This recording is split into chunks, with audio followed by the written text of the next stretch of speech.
Mari kita berdoa, saudara-saudara. Kami bersyukur Bapa Surgawi atas kasih-Mu, pemeliharaanmu, sampai pada perkara-perkara yang paling kecil sekalipun dalam hidup kami. Juga khususnya penyertaan-Mu sepanjang hari ini, sejak kami membuka mata kami di pagi hari hingga petang hari untuk kami yang ada di Amerika, dan juga untuk kami yang ada di Indonesia, sejak kami membuka mata hingga siang hari ini. Kami percaya pada kasih-Mu, kasih-Mu yang seperti batu karang yang bisa bertahan sampai selama-lamanya. Kasih yang tak pernah berubah. Itulah pegangan kami ya Tuhan, karena kami ini manusia yang seringkali berubah, termasuk berubah setia dari Tuhan. Tapi kami percaya setiap saat kami berubah setia, Engkau selalu memanggil kami kembali. Karena Engkau rindu kami ada di jalan-Mu, karena Engkau rindu kami ada di dekat-Mu. Dan kami bersyukur untuk firman-Mu yang tak pernah berhenti dikumandangkan melalui berbagai macam cara untuk selalu mengingatkan kami betapa kami membutuhkan Tuhan dan firman Tuhan. Terima kasih untuk persekutuan kami melalui forum Bible Study ini. Teguhkanlah dengan roh-Mu Tuhan, hadirlah di tengah-tengah kami dan berbicaralah. Di dalam nama Tuhan Yesus, firman Allah yang hidup, kami berdoa. Amin. Amin.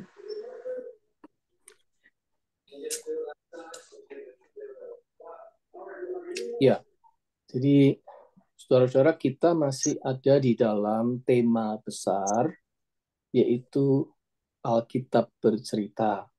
Oleh karena itu, kita masih berkonsentrasi kepada bentuk-bentuk cerita di dalam Alkitab, yang di situ kita bisa menangkap pesannya, mendengar gemanya, melalui teknik bercerita yang sangat unik, yang menarik, yang ada di dalam kitab suci kita. Oleh karena itu, saya tetap masih bersama dengan tema ini, Alkitab bercerita, hanya karena kita sudah lewat satu jalan cerita dari kitab Rut, sekarang kita berganti cerita lain. Kita mengambil narasi atau cerita Hakim Deborah. Kisahnya terdapat di dalam kitab Hakim-Hakim pasal 4 dan pasal 5. Nah, narasi pendek ini akan kita perhatikan dengan lebih cermat dalam beberapa kali pertemuan kita. Kita sekarang masih akan mulai dengan pasal 4 ayat 1 sampai dengan 9. Hakim-Hakim pasal 4 ayat 1 sampai dengan 9.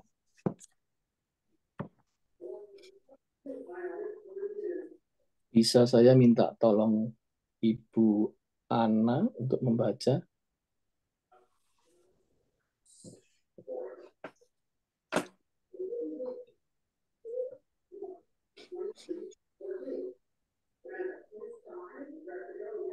Bisa di-unmute dulu Ibu Ana?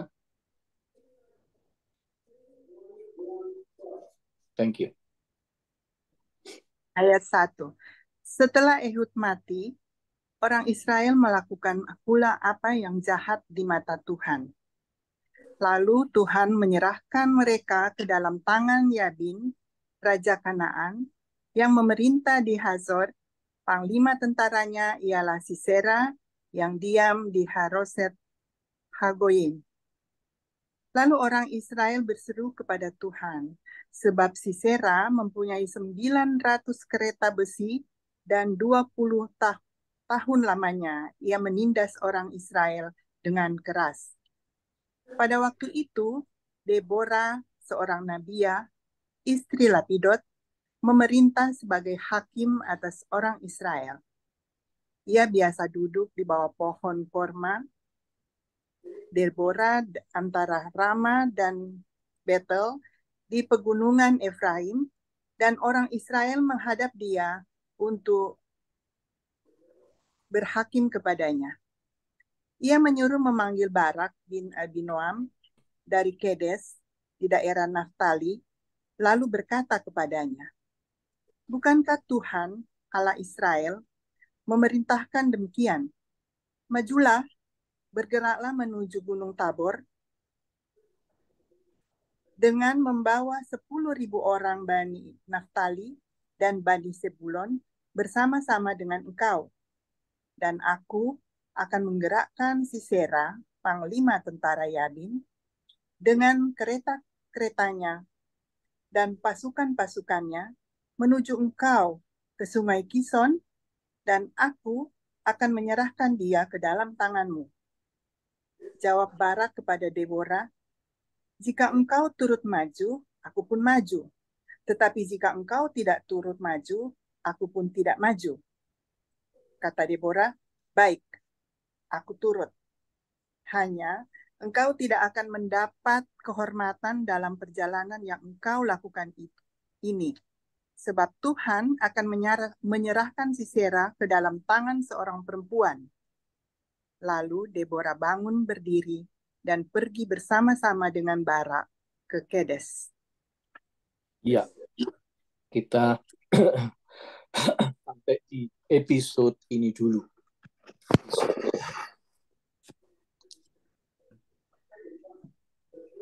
Serial kita, serial Alkitab bercerita di dalam PA ini masih menyoroti peran dari tokoh-tokoh perempuan di dalam Alkitab. Sesudah Ruth dan Naomi, kita sekarang berjumpa dengan tokoh perempuan lain yang tidak kalah pentingnya di dalam kesusastraan Perjanjian Lama, yaitu tokoh Deborah. Ya, banyak orang memberi nama anaknya atau memberi nama dirinya Deborah atau Debbie. Tadi tante Swat bilang anaknya juga namanya Debbie.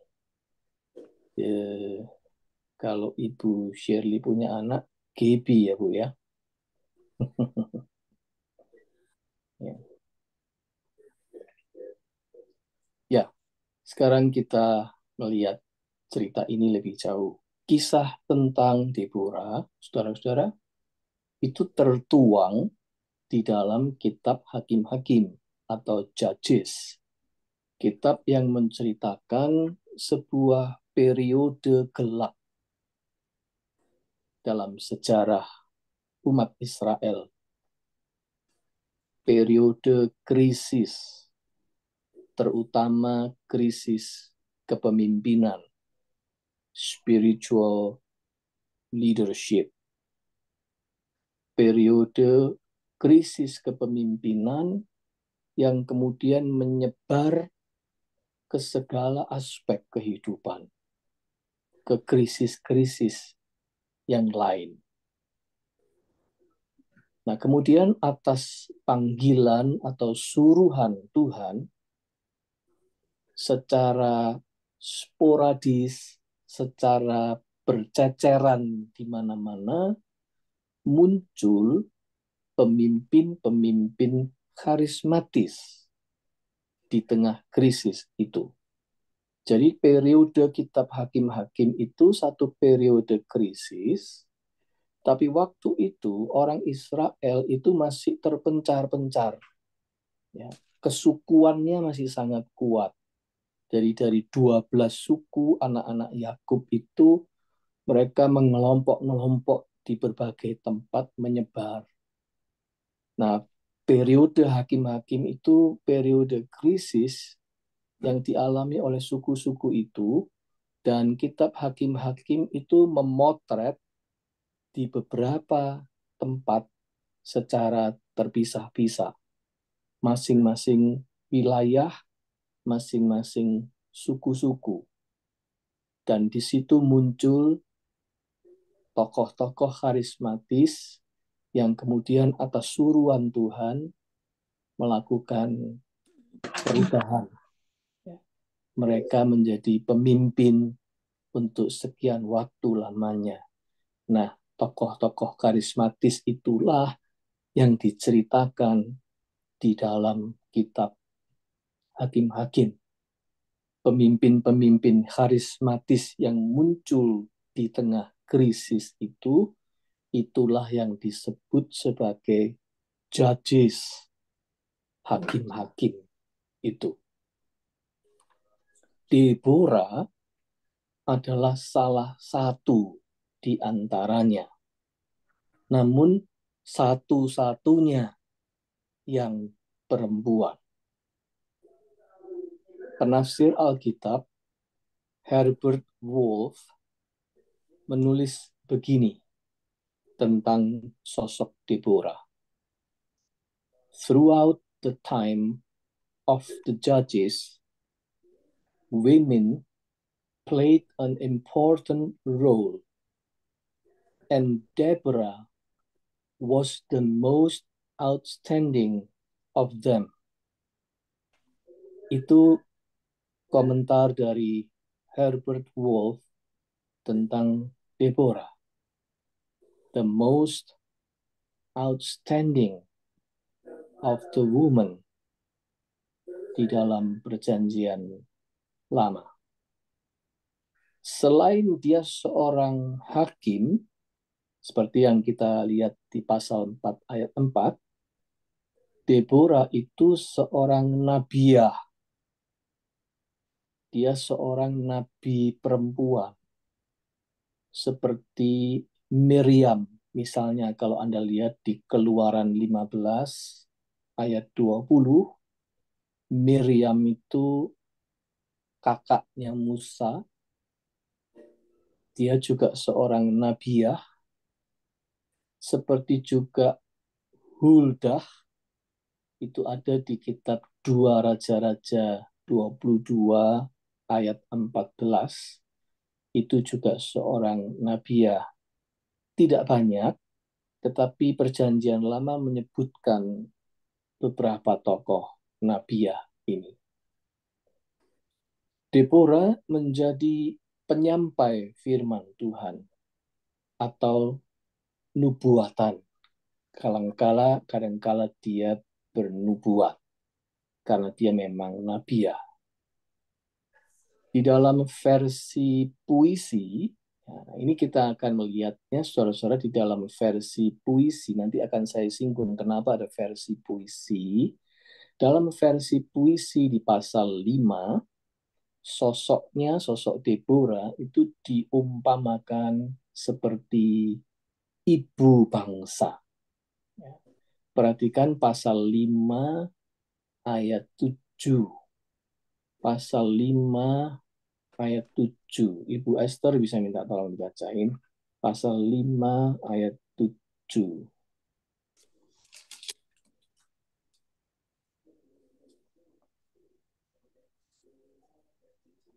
Pasal 5 ayat 7, penduduk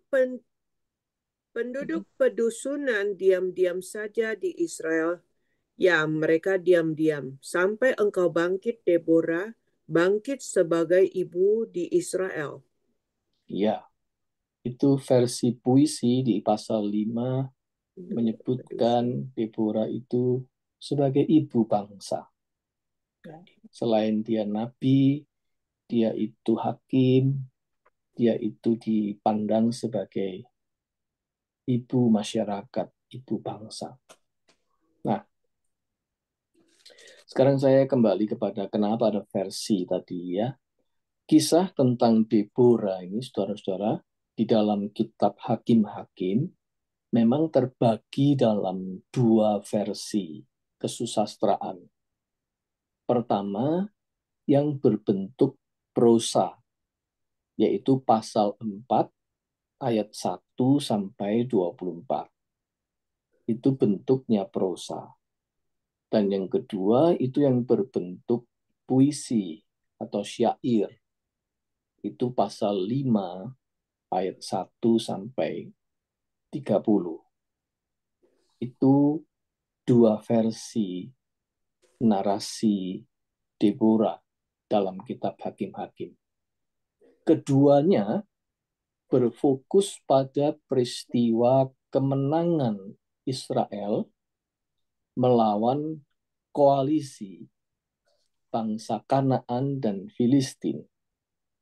Koalisi di bawah kepemimpinan seorang raja Kanaan yang namanya Yabin dengan panglimanya yang namanya Sisera. Herbert Wolff menyebut begini tentang versi ini. Somewhat in the form of Hebrew parallelism, Judges has two supplementary accounts of the victory over Canaanites. The first is in narrative fashion. The second is a majestic poem. Jadi memang peristiwa kemenangan bangsa Israel atas koalisi bangsa Kanaan dan Filistin pada masanya Deborah itu peristiwa besar. Dan peristiwa kemenangan itu diceritakan turun-temurun, diwariskan ceritanya kepada generasi demi generasi itu dalam dua versi. Yang pertama itu versi prosa yang oleh Herbert Wolff disebut narrative fashion, dan yang kedua adalah versi puisi yang oleh Herbert Wolff disebut majestic poem. Bahkan bentuk yang puisi itu seringkali seperti mazmur dinyanyikan. Ya, jadi orang Israel itu memang pinter nyanyi syair-syair. Jadi kitab-kitab suci kita itu dalam bentuk syair itu aslinya sebuah nyanyian. Anda masih ingat juga di Perjanjian Baru ada nyanyian Maria, ya. Itu nyanyian Zakaria dalam kitab Lukas. Itu bentuknya adalah puisi-puisi yang dinyanyikan. Tapi yang pasti adalah kitab Mazmur 150 pasal itu semuanya adalah syair yang dinyanyikan.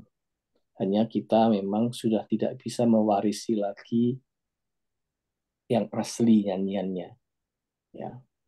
Kita tidak bisa mewarisi lagi bentuk yang ternada-nada yang asli dari nyanyiannya. Kita hanya mewarisi tulisannya. Nah, jadi sebenarnya kedua bentuk ini, saudara-saudara, harus dibaca secara bersama-sama. Harus dibaca secara paralel. Dibaca secara bersamaan, beriringan, karena itu akan saling melengkapi antara bentuk prosa di pasal 4 dengan bentuk puisi di pasal 5. Nah, sedapat mungkin keparalelan ini akan kita perhatikan di dalam PA kita kali ini. Nah, tentu kita harus mulai dengan yang bentuk prosa, karena bentuk prosa itu lebih mudah diikuti tentu saja daripada bentuk puisi. Cerita prosa dibuka dengan prolog pasal 4 ayat 1. Setelah Ehud mati, orang Israel melakukan pula apa yang jahat di mata Tuhan.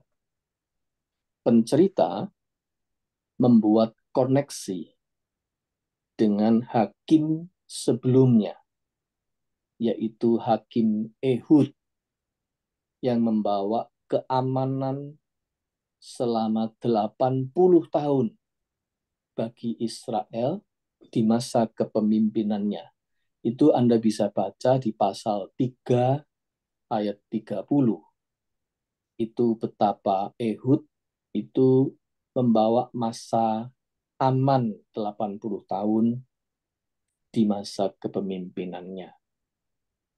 Namun sayangnya kondisi tidak bertahan lagi sesudah Ehud meninggal. Itu catatan pencerita. Kenapa?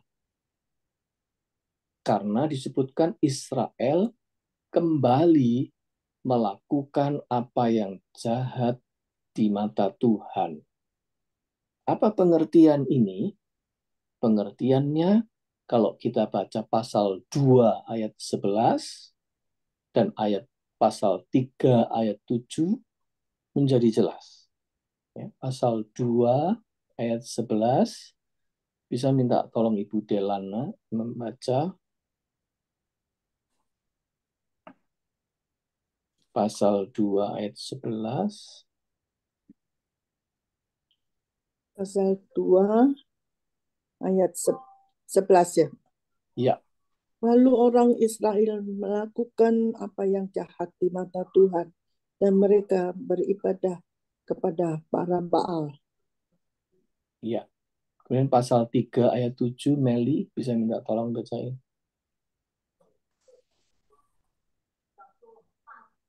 Pasal 3 ayat 7.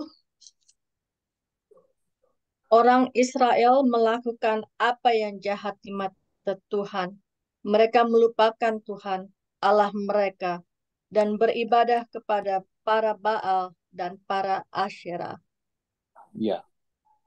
Jadi apa yang dimaksud dengan melakukan apa yang jahat di mata Tuhan jelas dalam narasi sebelumnya, yaitu mereka menyembah Allah lain, mereka beribadah kepada dewa-dewi asing yang disembah oleh bangsa Kanaan.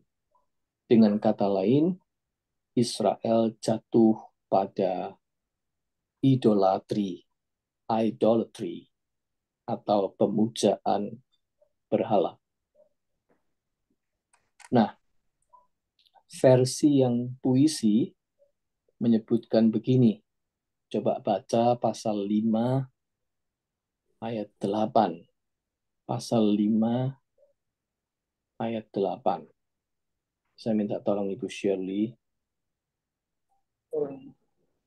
Pasal 5 ayat 8. Ketika orang memilih Allah baru, maka terjadilah perang di pintu gerbang. Sesungguhnya perisai ataupun tombak tidak terlihat di antara 40.000 orang di Israel. Ya, ketika orang memilih Allah baru, itu adalah istilah untuk menjelaskan idolatry itu. Ya, dalam versi yang puisi disebut begitu, dan terjadi perang, tetapi sebenarnya tidak ada perisai atau tombak yang terlihat di antara 40.000 orang di Israel. Jadi sebenarnya mereka tidak berani. Mereka menjadi sangat takut. Itu yang disinggung dalam versi yang puisi. Nah, kita kembali kepada frasa setelah Ehud mati. Nah, frasa ini boleh kita sejajarkan dengan pasal 2 ayat 10 dan 11. Ya. Kalau Anda baca pasal 2 ayat 10 dan 11, itu menjadi jelas bahwa tidak terjadi regenerasi yang baik di situ. Pasal 2 ayat 10-11 berkata begini, setelah seluruh angkatan itu dikumpulkan kepada nenek moyangnya, bangkitlah sesudah mereka itu angkatan yang lain, yang tidak mengenal Tuhan ataupun perbuatan yang dilakukannya bagi orang Israel. Lalu orang Israel melakukan apa yang jahat di mata Tuhan, dan mereka beribadah kepada para Baal. Nah, ini bentuk yang beda, ya, tapi penjelasan sebetulnya, ya, yang sejajar dengan tadi. Hanya kalau di narasi Deborah disebut setelah Ehud mati.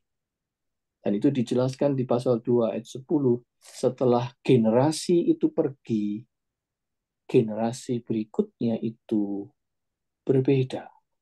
Mereka tidak mengenal Tuhan, dan mereka tidak mengenal perbuatan yang Tuhan lakukan untuk orang Israel. Itu sebabnya kemudian mereka jatuh pada idolatry. Artinya, angkatan atau generasi yang baru tidak berfungsi sebagai generasi penerus yang baik dalam soal keimanan, kesetiaan kepada Tuhan tidak dipertahankan, tidak dirawat, dan tidak diwarisi oleh generasi yang baru. Salah siapa? Menurut Anda salah siapa?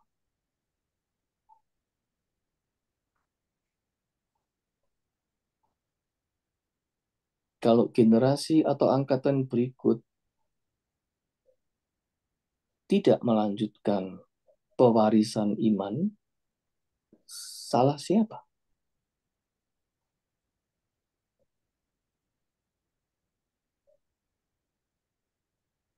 Kita memang tidak tahu persis, saudara-saudara, sebab banyak faktornya. Yang jelas, pewarisan iman selalu merupakan problem yang krusial di mana-mana. Sampai kapanpun pewarisan iman itu selalu merupakan problem yang krusial. Tokoh pemimpin sebesar apapun, pemimpin seharismatik apapun, secemerlang apapun, apabila dia tidak punya generasi penerus yang berbobot, pengaruhnya akan lenyap tanpa jejak. Menyedihkan, tetapi itulah fakta kefanaan di bumi ini. Setelah Ehud mati, tidak ada jejak lagi tentang kepemimpinan Ehud yang membawa Israel kembali kepada Tuhan. Fakta-fakta seperti ini, saudara-saudara, dalam sejarah terus terjadi. Karena apa? Karena memang peralihan antar generasi itu selalu merupakan titik yang rawan, ya, terutama dalam soal pewarisan iman. Ya, tidak usah jauh-jauh, dalam keluarga juga begitu. Ya. Kalau orang tua yang beriman tidak betul-betul mewariskan imannya, maka itu pasti akan ada level yang berkurang, menjadi lebih luntur, atau bahkan yang menyedihkan memang menjadi hilang atau lenyap. Itu sebuah challenge yang harus kita sadari di mana-mana. Ya, kita memang harus melihat ini sebagai titik yang krusial. Selanjutnya, penindasan yang dialami oleh Israel terutama di suku-suku utara, itu sangat mengenaskan, saudara-saudara. Rupanya pada waktu itu. Ya. Tangan besi Panglima Raja Yabin, yaitu Sisera, itu menekan kuat selama 20 tahun. Pasal 4 ayat 3. Dan akibat yang paling nyata adalah ketakutan. Sisera itu menebar teror di dalam kehidupan masyarakat umat Israel. Munculnya Deborah sebagai nabiah atau hakim atas Israel itu menunjukkan bahwa tidak ada pemimpin lelaki yang berani tampil.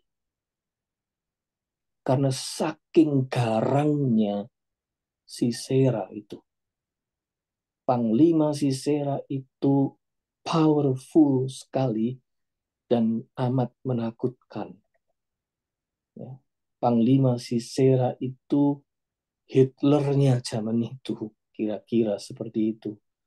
Dia menebarkan teror yang sangat luar biasa sehingga di dalam kalangan umat Israel itu tidak ada yang berani tampil.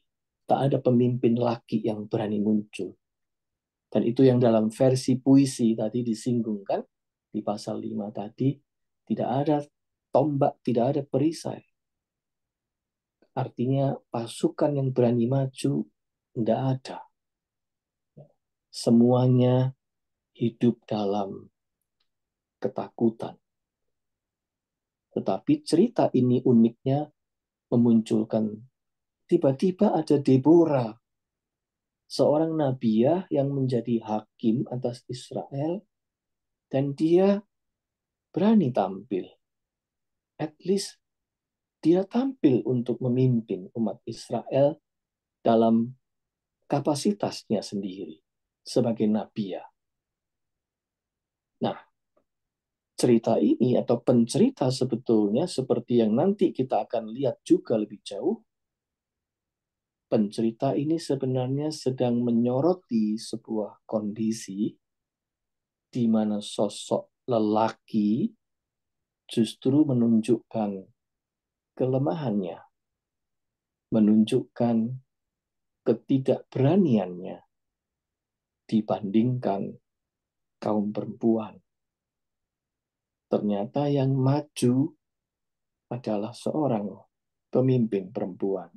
Pemimpin lelaki semuanya sembunyi, takut pada Sisera.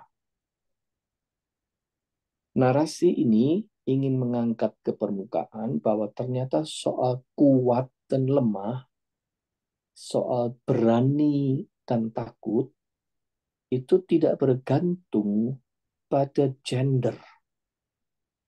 Oh, ini message yang kuat untuk masa itu. Ya, untuk masa sekarang mungkin cukup biasa kita mendengar message ini. Tetapi pada zaman itu message yang kuat sekali.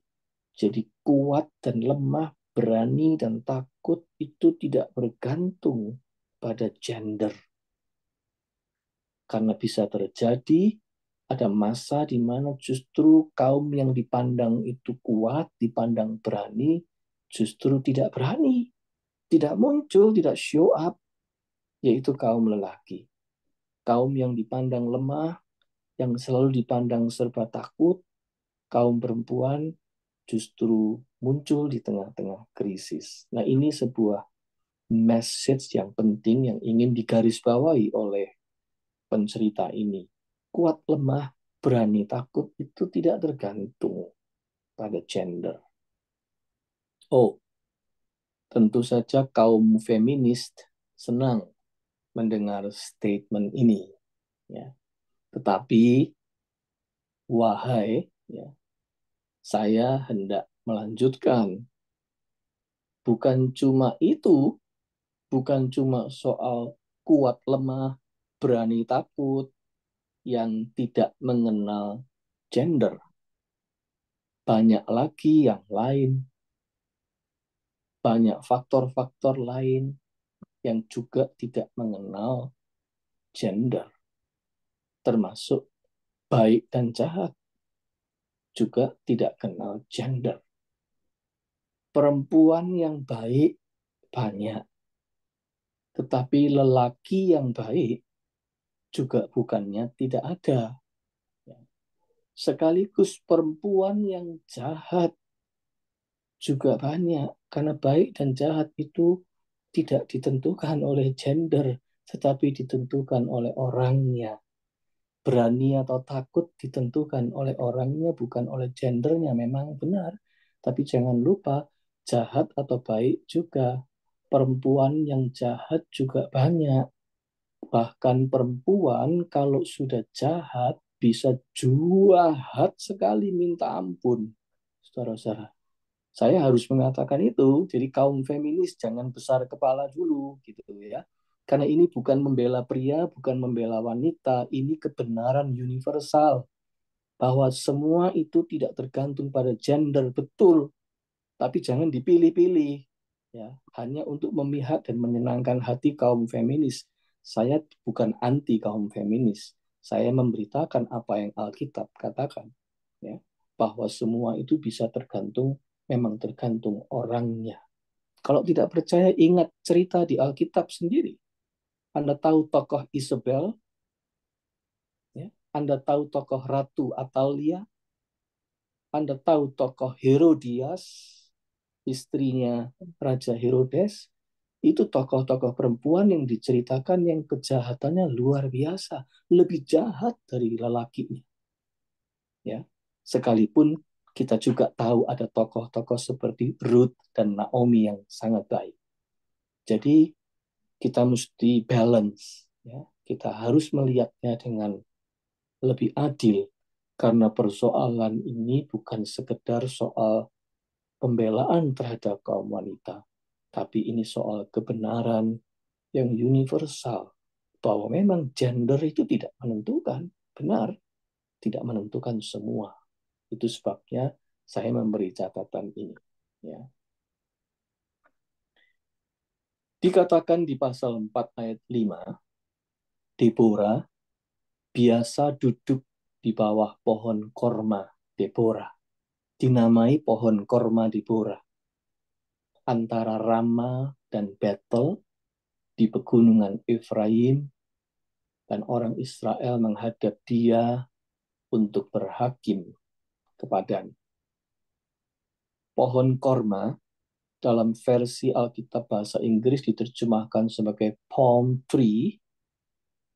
Pohon korma itu adalah simbol kemakmuran di dalam Mazmur 92 ayat 12, dan juga simbol kepemimpinan dalam Yesaya 9 ayat 14. Jadi pohon korma itu percampuran antara simbol prosperity dan juga simbol leadership.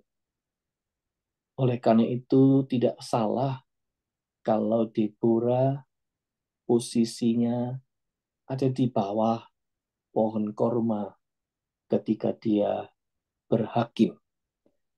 Posisi di mana Deborah berpraktek sebagai hakim ini hendak memberitahu kita sebagai pembaca bahwa di tengah-tengah kesesakan akibat penindasan Yabin dan Sisera itu, syukurlah masih ada cahaya pengharapan. Pohon korma Deborah dan Deborah yang duduk di situ itu masih menjadi simbol pengharapan. At least ke situ orang-orang Israel masih bisa pergi untuk berkeluh kesah. At least ke situ mereka bisa pergi untuk mengeluh dan mengadu dan mengadu. Ke situ mereka masih bisa lari di tengah-tengah kesesakannya karena penindasan oleh bangsa Filistin dan Kanaan itu. Nah, itulah meaningful-nya sebuah simbol pengharapan. Ya, sekalipun kondisinya berat, tetapi kalau ada sebuah simbol pengharapan, itu seperti sebuah cahaya di tengah kegelapan, dan itu seperti sebuah penguat, ya, faktor yang memberikan kekuatan di tengah-tengah kesusahan itu. Nah, pertanyaan saya, hal-hal apakah atau benda-benda apakah, peristiwa-peristiwa apakah yang bagi Anda secara pribadi merupakan simbol adanya pengharapan? Coba direnungkan sebentar. Apakah simbol-simbol pengharapan dalam hidup Anda? Bisa jadi sebuah benda, bisa jadi sebuah memori, ya, bisa jadi sebuah peristiwa, bisa jadi sebuah tulisan, ya, apa saja yang bisa menjadi simbol pengharapan. Oh, itu jangan diremehkan, saudara-saudara. Ya, itu pohon korma pengharapan. Ya. Ada orang yang mungkin simbol pengharapannya adalah salib, ya, yang ada di rumahnya. Ini bukan penyembahan loh ya. Ini bukan penyembahan berhala, ya. Bukan kita mengilahkan benda, ya. Tetapi benda-benda tertentu itu bisa menjadi simbol pengharapan. Misalnya foto dari orang yang kita kasih yang sudah meninggal, ya. Tapi dia itu memberi kepada kita, foto itu selalu mengingatkan kita adanya cahaya pengharapan. Ya. Apa saja, sebuah buku, ya, sebuah simbol-simbol yang kita pasang di rumah kita, ya, atau Alkitab yang lama. Pada waktu kita pertama kali dibaptis, kita dihadiahi Alkitab itu, ya, meskipun Alkitab itu sudah kumal, tetapi Alkitab itu lekat sekali dengan peristiwa di mana kita pertama kali menerima Tuhan di dalam hidup kita, dan itu menjadi simbol pengharapan selalu. Bisa gitu, ya. Jadi simpanlah baik-baik, ya, benda-benda seperti itu, ya, bukan untuk diperilahkan, tetapi benda-benda itu menolong kita untuk membangkitkan pengharapan ketika kita memerlukannya. Ya, kita ini manusia. Kadangkala kita tidak bisa melihat Tuhan langsung, kita bisa melihat simbol-simbol pengharapan dalam benda-benda tertentu di dalam hidup kita. Oke, kembali kepada cerita ini. In reality, persoalan Israel adalah persoalan politik dan keamanan. Orang Indonesia bilang polkam, gitu, ya. Mereka terjajah. Itu in reality-nya adalah seperti itu. Nah, disebutkan jumlah kereta besi yang dimiliki oleh pasukan Sisera itu outstanding.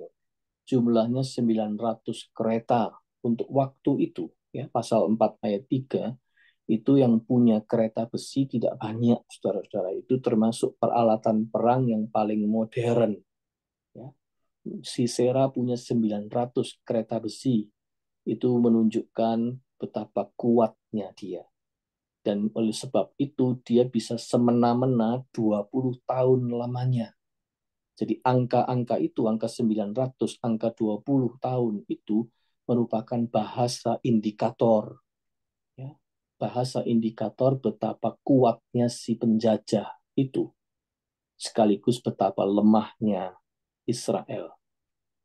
Tetapi bagi pencerita kitab Hakim-Hakim, akar dari persoalan politik dan keamanan ini adalah krisis rohani, ya, krisis spiritual. Dan sejujurnya dia benar. Sebab banyak sekali persoalan-persoalan di dalam kehidupan manusia itu bersumber dari masalah spiritual.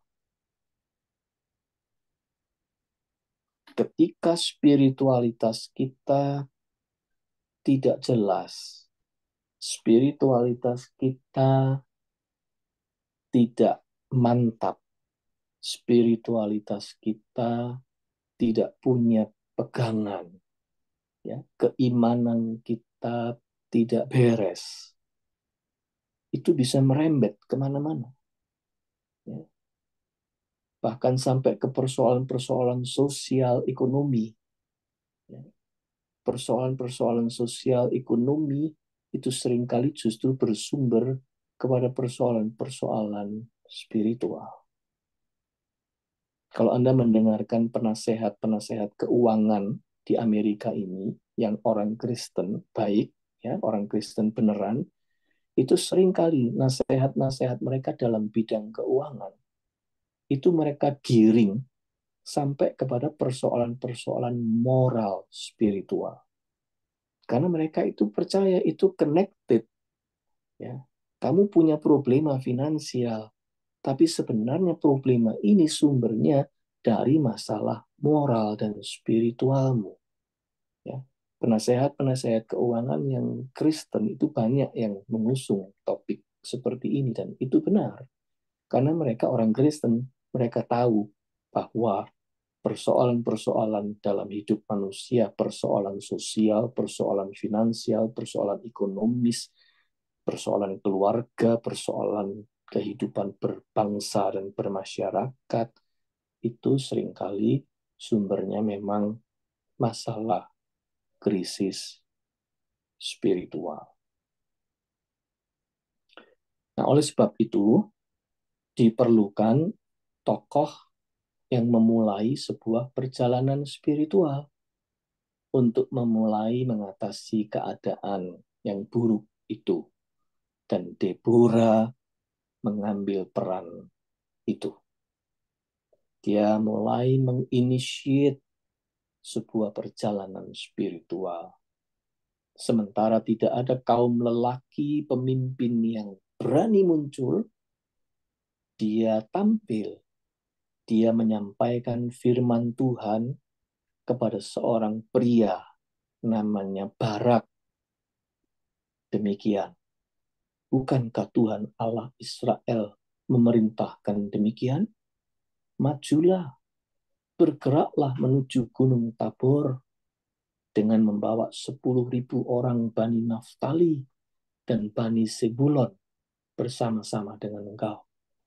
Dan aku akan menggerakkan Sisera, panglima tentara Yabin, dengan kereta-keretanya dan pasukan-pasukannya menuju engkau ke sungai Kison. Dan aku akan menyerahkan dia ke dalam tanganmu. Ini message yang luar biasa yang disampaikan di tengah-tengah krisis itu. Sebuah message yang sangat spiritual, tetapi juga langsung menyentuh persoalannya supaya Barak memimpin pasukan menghadapi Sisera. Cerita ini ingin menunjukkan kepada kita bahwa yang diperlukan orang di dalam krisis kehidupan pertama-tama adalah firman Tuhan. Israel itu berpaling kepada berhala. Oleh sebab itu tidak ada lagi firman Tuhan yang mereka dengar. Mereka itu hidup tanpa firman. Di titik inilah krisis spiritual itu dimulai. Dan sesungguhnya ini kebenaran yang berlaku sampai sekarang, saudara-saudara. Ketika orang dalam krisis apapun, Yang pertama-tama diperlukannya adalah firman Tuhan. Deborah memulai sebuah perjalanan spiritual untuk membenahi keadaan. Dia mulai dengan firman Tuhan. Jawaban Barak yang kemudian ditanggapi langsung oleh Deborah, pasal 4 ayat 8 dan 9, menunjukkan kepada kita topik yang sedang diangkat ke permukaan oleh si pencerita, yaitu ketidakberanian atau keraguan Barak sebagai wakil dari lelaki, sekaligus keberanian Deborah sebagai wakil dari kaum perempuan.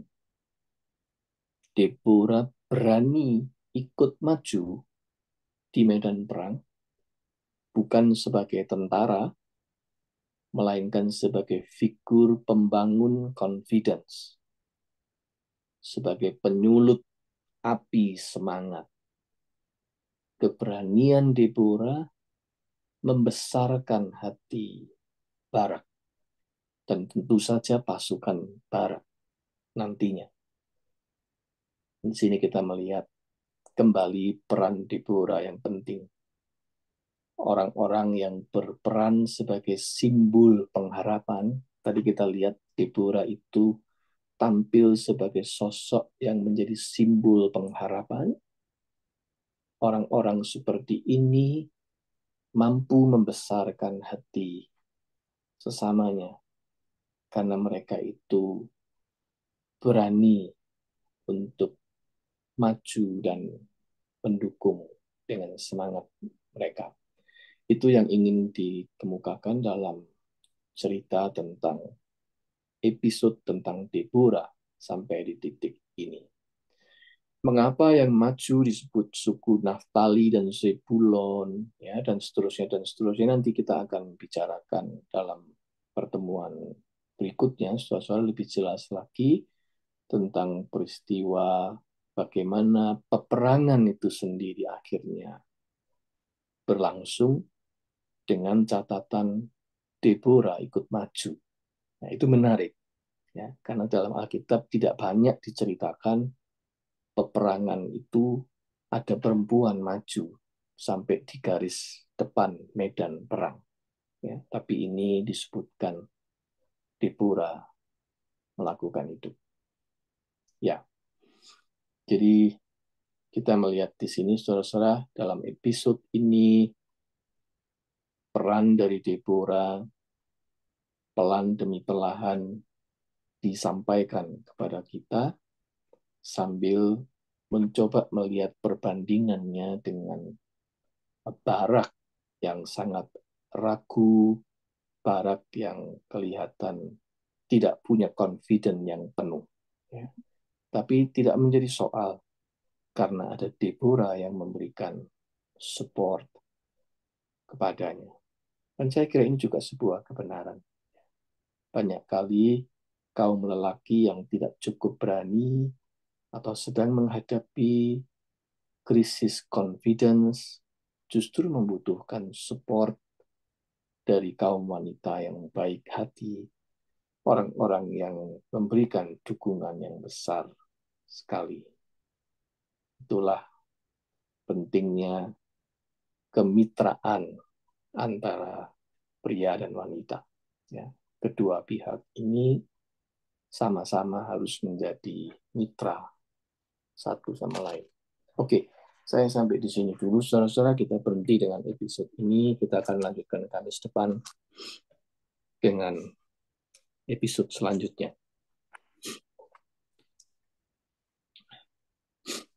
Silakan kalau ada